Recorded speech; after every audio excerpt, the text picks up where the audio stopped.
started in a moment.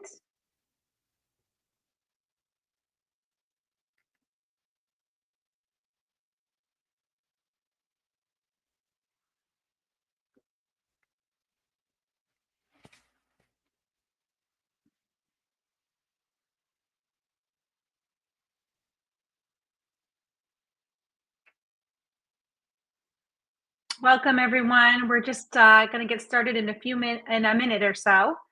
Just letting folks trickle in.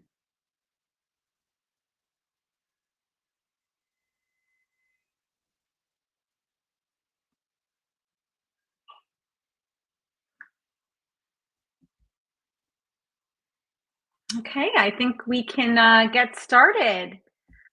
Welcome, everyone, to Muck Rack's very first LinkedIn Live. We do webinars all the time, but we're going to try something different today. And we're so excited to be here with Steve Rubel, our very first LinkedIn Live guest for 2025 Trends for Earned Media and Thought Leadership. So thank you, everyone, for joining us today. We're so excited to have Steve here. He's a media analyst, innovation catalyst, and communication strategist with a proven track record of identifying emerging trends and delivering actionable insights to help organizations thrive in the dynamic media landscape that we're all in. Over a 19-year tenure at Edelman, he advised hundreds of global corporations and nonprofits, shaping strategies that drove meaningful impact.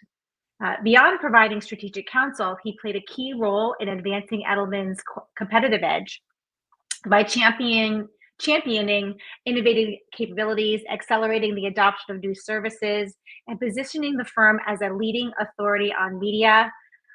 I'm absolutely thrilled to have Edelman vet here with us to talk about ways we can just capitalize on data and AI. I forgot to introduce myself. I'm Linda Zebian. Sorry.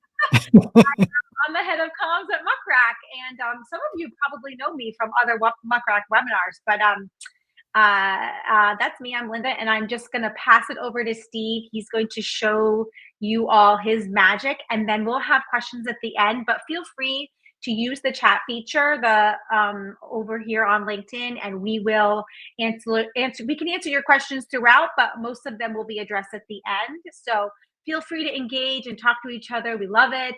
This is the best. We love LinkedIn for this. So I'm going to hand it over now to Steve. Thank you all. Great. Thank you, Linda. Let's see. Let me get the slides here. There we go. So first of all, it's an absolute honor for me to be here. I'm coming to you from Long Island, New York. So good evening, good afternoon, good morning, no matter where you are. And I am a huge fan of Muck Rack, and I, met Greg many, many, many years ago, even before he started Muck Rack. Greg Gallant, the founder. And during my tenure at Edelman, which I just wrapped up at the end of last year, I was using Muck Rack absolutely every single day. And so I've been using it, I would say, in a way that's a little bit off label, in the sense that I've been highly impressed with the data and what you can do with it. And so what I'm going to go through today is a bunch of different trends that I'm observing in the data through analytics, and what that means for media strategy, thought leadership, content planning, executive visibility, and so forth. So let me set it up first with the challenge. So the media aperture is really shifting, right? We've been seeing that for, a couple of different decades, probably 30 years now, if you add it all up. And it's really taking a lot to influence audiences. I stumbled upon this quote over the weekend from Ben LeBolt, who is the outgoing White House communications director and senior advisor to the president. He worked under President Biden. And he said, it's harder than ever to break through.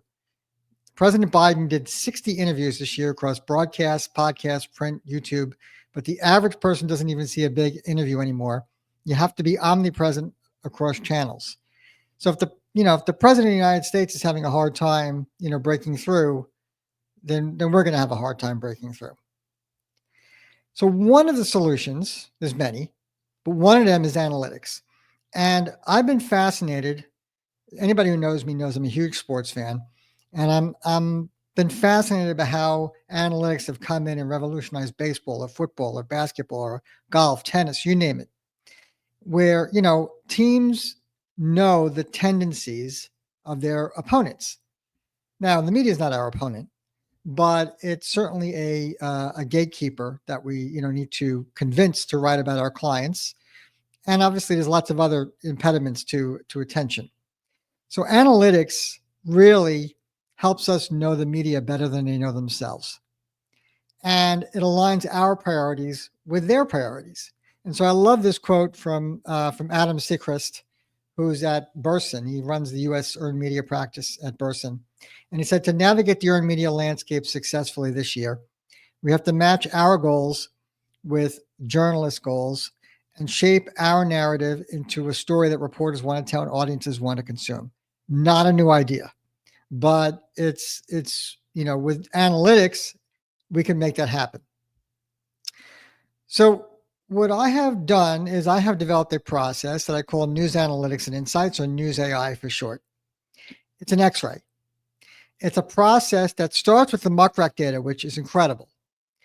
And it really helps us understand I do some little bit of jujitsu on top of that and use this to identify the shifting dynamics of journalists, publishers, and topics. It gives us an understanding of the trends and behaviors, again, with the goal of being alignment. And yes, it's very useful for helping us build stronger relationships with the media, but it's also really good for helping us develop mediagenic narratives, executive platforms, content strategies, etc. And so that's what this process that I've developed does. And today I'm going to walk you through how we can use it together to help you build a stronger program. So what I'm going to cover is I'm going to show you what subsets of the media landscape we're covering at the end of 24 across several different verticals: education, finance, food, healthcare, retail, tech, and for fun, we looked at PR also. And then I took a couple of big topics that span a lot of different verticals to understand kind of what's going on within those particular topics. And within each slide, I'll give you a specific recommendation on what I think that means, for your platforms as we lean into 2025. Now, obviously, this was a snapshot at a point in time at the end of 24. Already this year, a lot's changing. Clearly, with the new administration, especially. But I do think that some of these trends are a little bit more are still quite present and are actionable. So the methodology that I'm going to take you through, and then I'll get into the data, is twofold. First, I focused only on, with the exception of those horizontal trends, which I'll get into, on the vertical news sites. I took a handful of sites such as TechCrunch or Retail Dive or Education Week, and I index using the Muck Rack data, which is incredible. I index everything that they have written about. And the Muck Rack data is great because not only is it, they have, hundreds of thousands of sources and they index the full text, but and I should mention I don't work for Muck Rack, but I'm a huge fan. But they also have all the structured data on top of it. They do this topic classification that they launched at the end of last year, which I love. They have the journalist profiles and all the metadata around that. So there's a lot you can do, within the Muck Rack data set.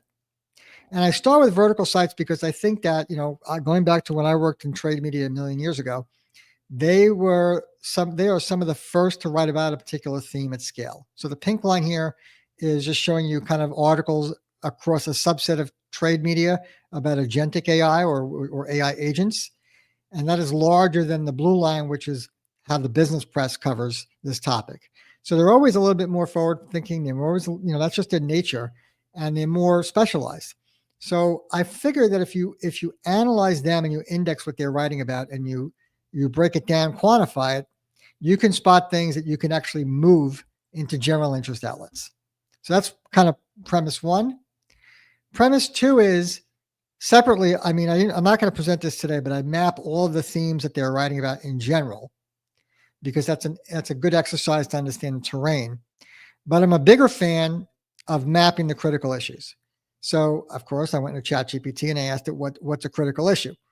And it's a significant problem or challenge that requires immediate attention and resolution because they can have a substantial impact on the success, stability, or effectiveness of an organization, project, or situation. So that's, in other words, these are the problems, right?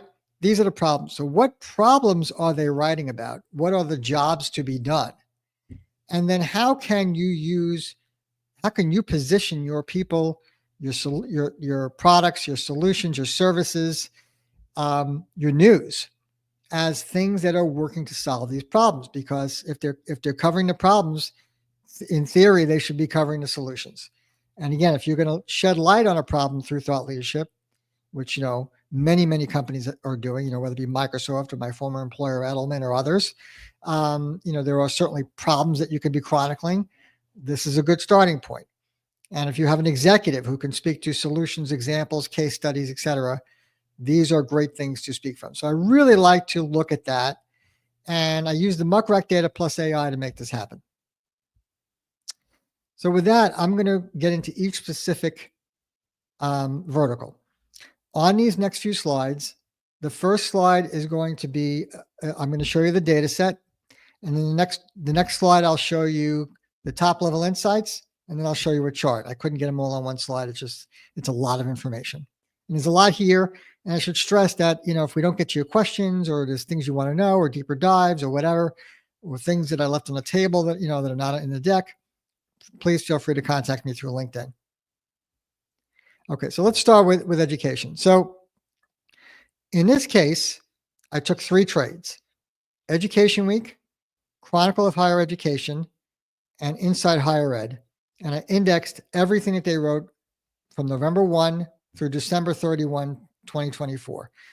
All of the vertical data sets that you're going to see here are 2-month data sets. So I didn't want to go back any further. I wanted to get something that was, a data set that was large enough to analyze for us to spot trends, but not have to go back further where it becomes less relevant. And then what I do then is I index, I say how many of these, 1,400 articles are related to critical issues, because not all of them are. In the case of education, 1/3 of them were related to critical issues. And so here's how they break down. Overall, the largest critical issue within education was political and ideological tensions around free speech, political polarization, and academic freedom. The second largest issue was around DEI, which includes, post-affirmative action challenges after the changes at the Supreme Court level that took place last year or the year before, lost track, the program restrictions and access barriers. So if you are in higher ed, these are areas that you ideally need to, you have an opportunity to address head on and show, not just tell, how you're making your campuses safe for all students. Now, earned media is certainly a great way to do that, but obviously with the audience cohort here, it's also a rich ground for social content. So my point is that the media data that you can access and use from Muck Rack, yes, it's amazing for earned media, but it has way more utility than just that, because the news media is a zeitgeist that often at a topical level I find is untapped. So let's drill that down into this a little bit further. So on the right, on all these bar charts, you're going to see a key. And that's a breakdown of the largest critical issues. So you can see there that, financial challenges at 22% was large. And the largest one, as I mentioned, was political and ideological tensions. The bars on the left are the sub-themes underneath those critical issues, and they're color-coded by theme. So what I want to stress on this one is that the pink bars in the legend, right? If you look at that, 9% of the total was about academic freedom challenges, and another 7% was about political polarization. So these are drill downs underneath those bigger areas. And again, if you want more charts and graphs or things like that, or bespoke research, feel free to hit me up. But these are areas that you could be attacking and presenting your side of the story on if you're an educational institution. So finance here, again, more trade oriented. Some of these are going to see these outlets are more, I would say consumery in their vertical nature. The others are more trade. And there's a lot of ways you can do this. You could do this, I do this all the time across a single outlet. I could take a single reporter and break down that reporter's, thematics and critical issues as well. So this gets very granular and it gets very wide. Here I looked at, 819 articles across American Banker, Institutional Investor, and Pensions and Investments. Critical issues here were, in some cases, the critical issues are a larger percentage of the total. In other cases, they're smaller. This one was smaller. About 20% of the article set were related to critical issues. There's, as you might expect, there's a lot of hard news that drives, the statistics in these on these slides. In this case, fraud, misconduct, litigation stories, they were dominant. But beyond this, when you look at what's going on within finance, within the trade segment, the largest, more systemic critical issues were focused on, general and political risks, 39% of that, that set. And these sub-themes include management conflicts, board issues, and ESG controversies. So I think in the months ahead, look, there's a lot of uncertainty, because of just general uncertainty, but then obviously, the Trump administration to a degree can be a wild card. And so, each day could be different. And so it's going to be important, the markets obviously are also unpredictable.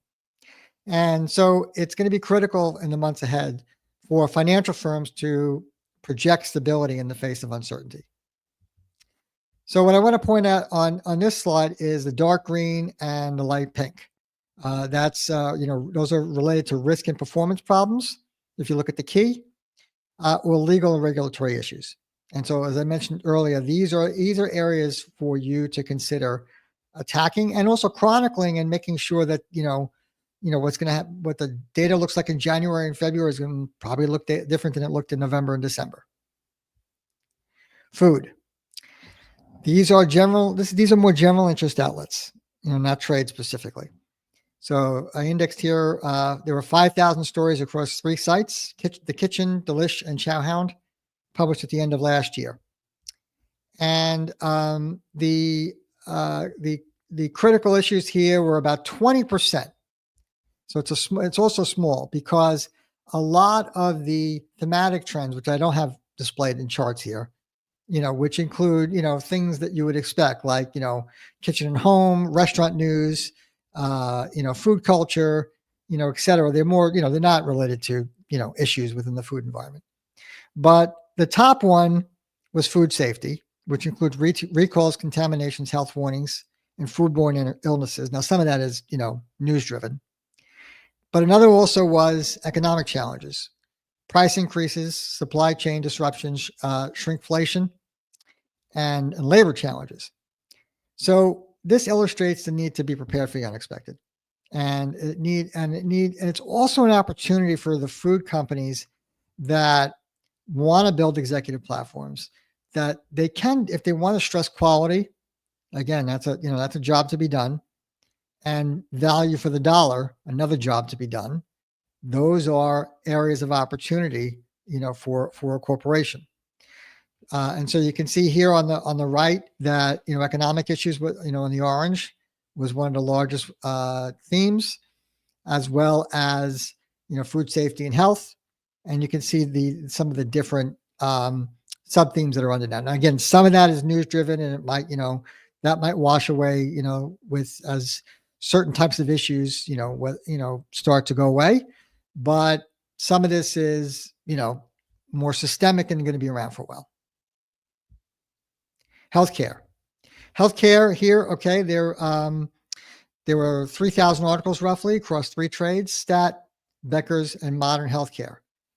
More than half of the articles in this set were related to critical issues. So that's a big number. 54% of the articles of these 3,000 stories were related to critical issues. The top concerns, if you see, again, there's a running through line across all these industries. Financial distress, big one, right? Despite the vibrancy of the economy, which, and that includes, which includes, Medicare cuts and debt. Workforce challenges, another one that's a through line across a lot of these industries, which is staffing shortages, labor disputes, strikes, burnout. So I think if you're a healthcare company or your hospital system, you might want to be, or if you're pharmaceutical, you might want, and you have a positive employee engagement story, and you also have a strong financial story. Linking those up together might be a really interesting way to drive coverage cycles. So if you think that is sustainable, you could be issuing regular reports on the state of care and the state of your workforce, if to help drive coverage cycles.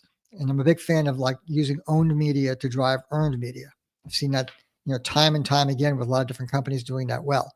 If you're more vulnerable there, you may want to think about getting ahead of that and planning for some of those situations, because they could come up often. So on the charts here, you can see that workforce challenges, the dark blue, and the dark red, financial distress, two of the big categories, and the sub themes that are under that.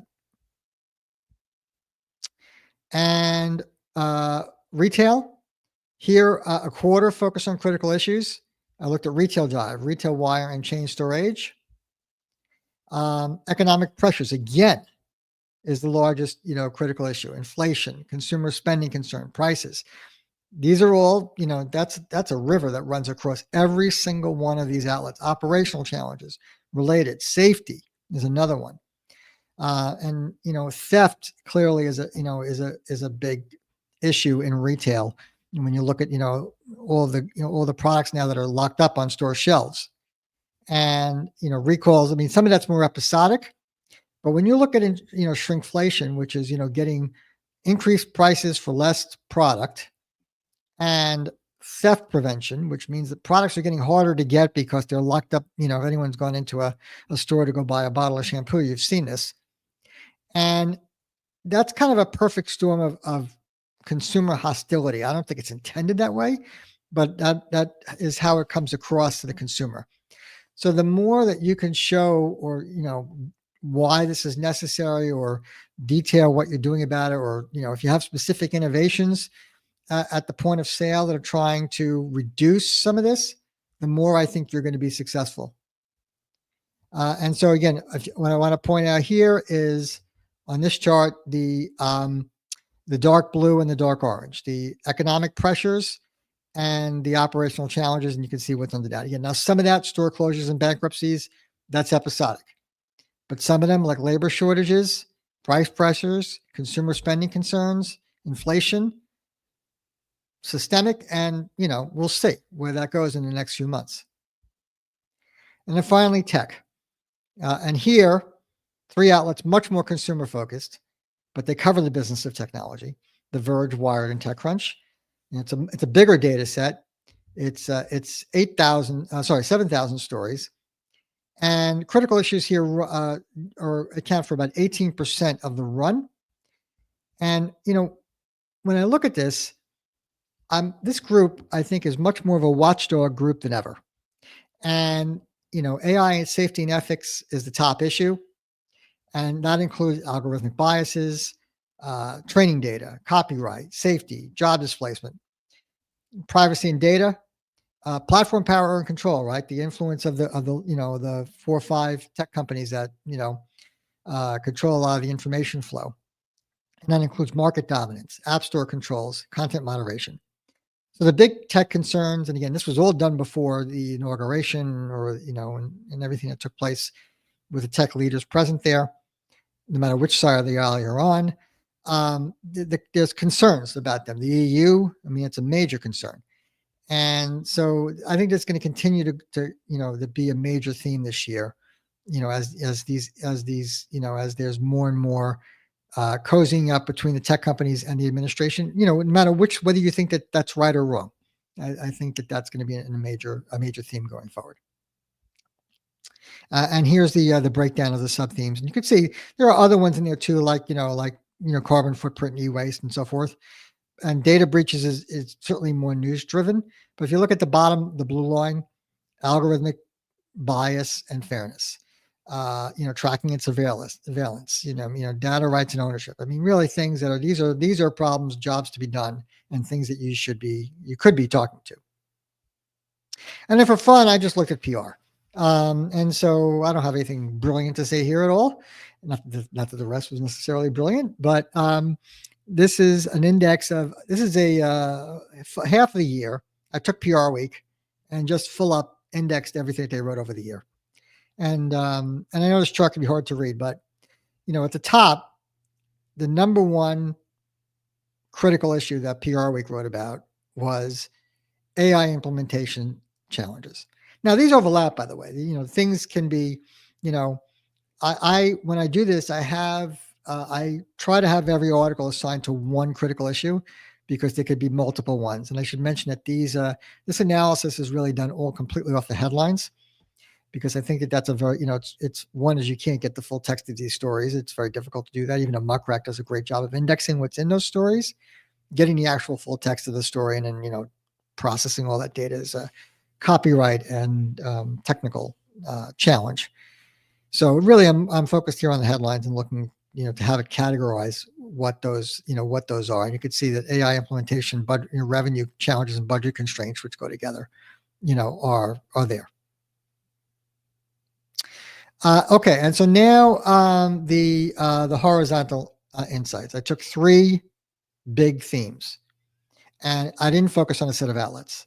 I focused across the entire landscape and really looked. I didn't look at every website because it's just, again, that's potentially hundreds of thousands of articles. I took a slice across a certain size class of outlet. Muck Rack in the database has this phenomenal feature, if you haven't used it, that lets you filter and sort results using what's called a Moz score, M-O-Z. Moz is a great website. If you haven't seen it, I think it's at moz.org. They index. What they do is they estimate the potential impact of a website on search results, and they have a way of doing that. And so in some cases, I look at, rather than look at UVMs or things like that, which are also in Muck Rack, I look at Moz data to separate different classes of websites, large, really extra large websites or large websites, and just to understand kind of what that's sometimes that's, is useful to index a smaller set of media and see what they're writing about, a larger set, and so forth. In this case, I focused on very, very large outlets. So with AI, I looked at Q4 of 24.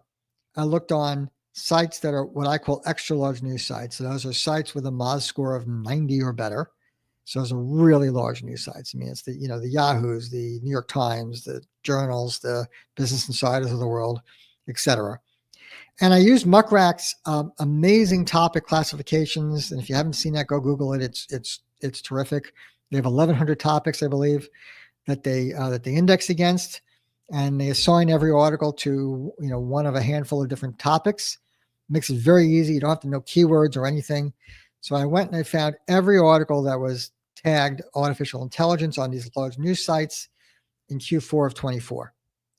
And then I broke down the critical issues here, and separately I did the themes. But the 43% of this is a broader run than what I showed you before in tech, focus on critical issues. And so two of the issues I want to highlight at the bottom are around automation replacing workers, and also the threats and concerns around AGI, which is called artificial general intelligence, which is where the AI really begins to think and act for itself. And so these are, look, there was a $500 billion partnership announced yesterday between the government and three corporations. So there's going to be a lot of focus on this going forward. These are some of the critical issues within AI to look at. Again, the key is on the right. The DEI. This is a smaller set. This all predates, all of the actions that took place in the last, week to 10 days or so. So it's, again, the focus here was on large news sites. So it was a little bit more, not as large. The news site classifications was not as large as what I just showed you before. It's 850 stories. And these are some of the top critical issues, sub themes related to DEI. And so, look, it's some of what you would expect, right? It's major companies ending in these initiatives, it's corporate resistance and defense, implementation failures, and let me just get my stat here. Only even at the end of the year, though, I will say optimistically that only 21% of the articles of those 850 focused on these issues. There were, that means it was, 79% that did not. And so they focused on approaches and effectiveness. And so now, look, this snapshot is going to change, in the first, 3.5 weeks of 2025. But, certainly it's not all doom and gloom. There's, it's a mixture here. And then finally, the economy. And there's a lot of ways you can look at this. In this case, there is a topic in Muck Rack called economic indicator. And I pulled down a subset of 2,300 articles in Q4 24 across extra large news sites that were tagged with that topic and broke them down. Now, again, some of this is what you would expect. The dark blue line, growth, slowdown and stagnation, inflation and price pressures. But what I want to point out here are the 3 green lines. You would not necessarily think of these 3 as being, or maybe 2.5, I would say, as being connected to the outlook on the economy. Remote work tensions, 9% of the critical issues set. Productivity concerns, that's the one where I think you would think that would be. Employee burnout and well-being. So, as if you're interested in telling a story, or maybe not telling a story directly about the economy, but it's certainly, the economy could be the hero or the villain in every story that's, the best supporting actor or actress. It's not necessarily the lead, but it's there and it's shaping the narrative. So these are considerations you want to take into effect no matter what kind of story you're telling about your business in 2025.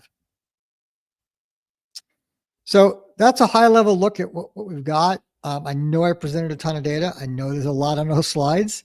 I'm happy to take questions. And by the way, I should mention, in my post-Edelman life, I do this all the time for companies. So if they're specific, I'm going to, give a plug. I plugged Muck Rack plenty. I'm going to plug May for a second.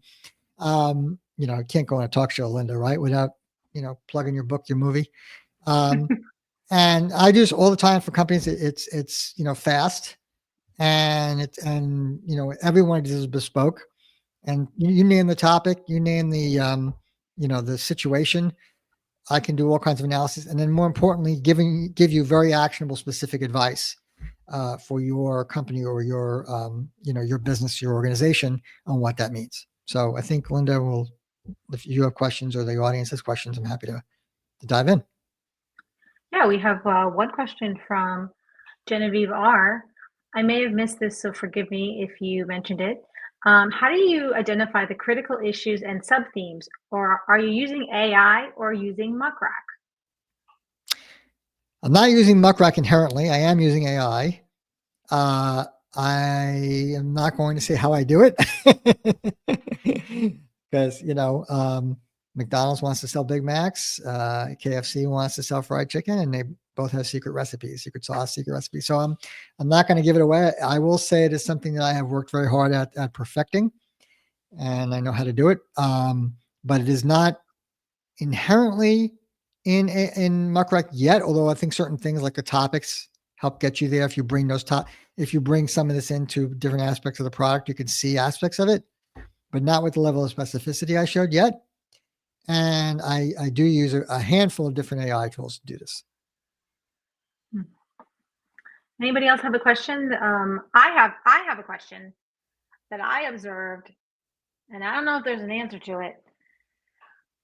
But and maybe it's just the world that we live in, but I observed that a lot of the, themes and topics that came out were heavy and negative, and I know that sometimes the, producers and journalists are looking, and you did mention some, kind of flipping the angle a little bit and coming up, hey, if you've got a positive story to tell about your labor force or your workforce or something that's working for your, for a client you represent or whatever. How can we use, the kind of the negative news cycle to tell some good news? Do you have any tips? Like if you pull this data for our client and they're like, oh man, we really want to get some positive news out there. Like, what would you advise them? Well, maybe I'm trained to look for the problems because I worked in a solutions company for 20 Sure. for 20 Yeah. years, and I'm always looking to bring solutions. So I want to stress, Linda, that I went looking for the problems, right? Yeah. So on every one of those charts, I siphoned off the articles basically that focused on the problems because I wanted to get to those problems. In some cases, like healthcare, they were 54% of the total. In other cases, they were, usually around 20%. That's an 80% of, that, or, 79%, or 75% or whatever it is, that are not focused solely on those issues. I didn't cover any of that today. Okay. I mean, I have all that data in terms of the themes, but so what I do is I do a two-step process. I do index the themes so I can see what they are. And I post a little bit about this, I'll be sharing some more insights on my LinkedIn and I'm sure maybe we can do it on, Linda, on yours also. But I went looking for the problems because I feel like if you attach yourself to a problem with a solution, you're more likely, I think, to get the coverage. Right. There are plenty of things, especially if you look at food, for example. I mean, it was only 20%. I mean, 80% was what you would think. It was, restaurant news and new beverages and new products and so in that case, there are things you can attach yourself to that have scale. However, I've observed certainly during my tenure at Edelman, there's a lot of competition for attention, within that dynamic, and the bar for the coverage is going up, and the number of journalists that are writing about that particular topic are going down. So I think that if you can attach your, so I didn't mean to be all doom and gloom. No, no.